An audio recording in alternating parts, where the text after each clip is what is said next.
Have you ever wanted to learn chess but felt like you needed a PhD to understand the rules? Forget the complex theory. In the next 10 minutes, I'm going to teach you everything you need to know and how to play your first real game. I promise, by the end of this video, you'll understand how every piece moves, how to castle, how to checkmate, and most importantly, how to win.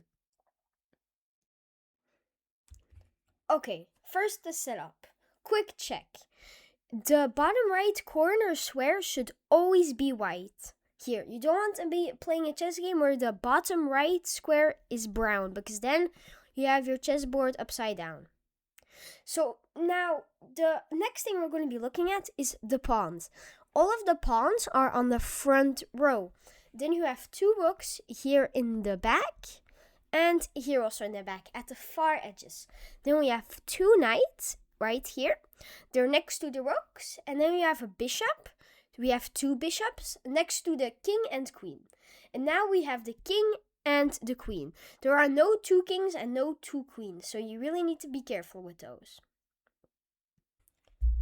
So the first piece we will be talking about is the pawn. Now you have 8 pawns in total, as you see here, and normally they are here on the row lower, you may be asking, and I will be explaining later why I put them up, but I think you guys will really appreciate it, otherwise you guys will get really confused. Now, a pawn can move up 1 square. All of the pawns can move up 1 square. And a pawn captures diagonally, like you see here.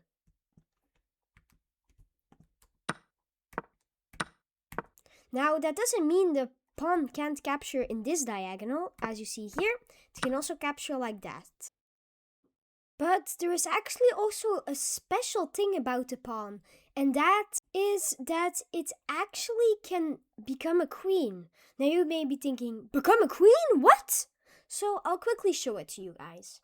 So here you see it. If you somehow manage to get your pawn or your pawns to the last row before the end, look, if you then go to the last row, you can choose what you can become. You can become a queen, but you can also become a bishop.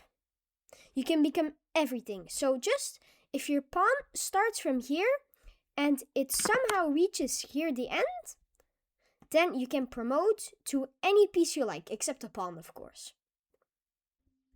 Now, the next piece we will be looking at is the rook. As you see, this is the rook.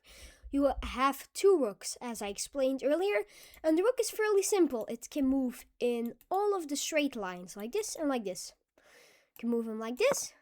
You can also move him like this. It's fairly simple. Now we will be looking at the next piece, and this piece is called the knight. It's not the pawns, of course, but it's the knight. And now this is a really tricky one for beginners to learn. It actually always moves in a kind of L shape, like you see here, L. It went in an L. But it can also make a L like this, a L like this, a L like this, a L like this, and a L like this. So the knight is pretty complex, and to make it even harder, the knight, and listen very carefully, he is the only piece who can jump over other pieces. As you see here, there are clearly all pawns blocking this, but the knight can just jump over it. Now, this is the only piece that can do this. Please remember this. And of course, now we just move again in the L. So it can go here in a L, here in a L, here in a L, and here in a L. Now, if it can jump over other pieces, but it can't jump in other pieces. So here could normally also be a L, but oh, there's a pawn there, so it can't do that. And now we will be talking about the bishop. Again, a fairly simple one. This one can move in all diagonals, as you can see here, also backwards and backwards. So this one is pretty simple. It can just move in all the diagonals.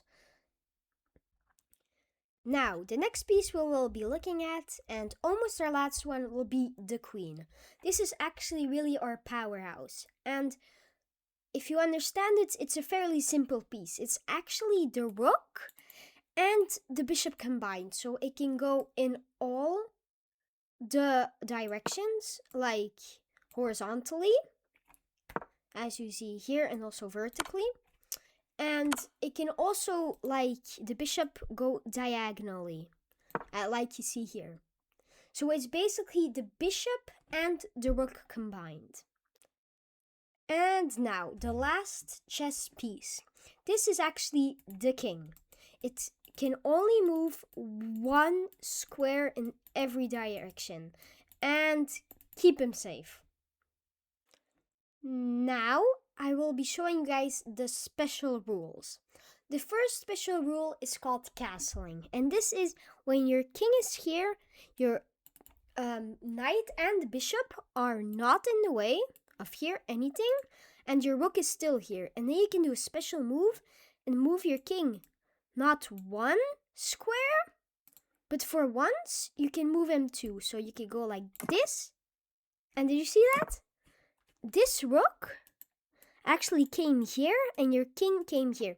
And this actually makes your king in a super safe spot. Of course, this also works on this side. You see here we have the king here, the rook here, our bishop and knight are not blocking, but our queen also not. And now we can move it double and again. Now, there are of course a few exceptions, and if your king has been in check, then this is not possible. So I'll quickly show you guys what a check means. So here you see it. The black queen is here and it's a bishop and a rook, so it can take my queen. Now, listen very well. Do you hear that? That means because the queen here is also attacking the king. Luckily, we have our bishop that is a diagonal mover and we can just take. But if your king was in check and you would have moved away the king like this, now if you move it back, and yay, all of our pieces are out of the way. Now we can just castle. No, that's not possible. Now, in the beginning of the video, you guys may remember when I was talking about the pawn, I actually all put him on the second one. And that's because I will now explain, if your pawn is on the first row, you can actually move them up two. And I just did that to avoid confusion, but now you know that if your pawn is on the first thing, you never moved it before, first rank, you can move them up two. So we just saw that pawns can move up two squares, right? So here we see that black he never moved this pawn before, it's still in the first rank. So he thinks, okay, I'm gonna move it up two. But now white thinks, but you passed me and I can't take you. But actually this is a special rule that if the opponent's pawn moves two squares and you're standing next to the place where he is now, you can actually capture like this. And it will take a time to get used to this, but it's actually, you should really know it, that if he moves two and they're next to each other, you can always take. So now I will teach you guys the difference between check, stalemate, and checkmate. Now, before you start freaking out, because these are all very hard terms, like if you try to pronounce them, but they are fairly simple. First, I will teach you guys check. So check is when you just move something and your opponent checks you. You hear the normal beep on chess.com and I think also on Lichess. Now, that means the queen is checking. That means it's in its path. Now, check means your king can move or you can block the attack with something. Now, the difference is with checkmate. Here you see that the king is trapped because the queen here is blocking that it can't come out of here. And we can play this. And then it is checkmate. As you see here, the rook is attacking because it's can go all horizontally. And the king can't move away, because the queen is blocking it. In chess.com, you will normally also see something like this happen when that is checkmate. And now stalemate. Stalemate basically means that your opponent king is trapped and that it can't move anymore. Here you see the king can't move anywhere, but you are also not checking him. So this is stalemate. You don't win, but your opponent also doesn't win. This is a draw. So now go to Lichess or go to chess.com and have lots and lots of fun.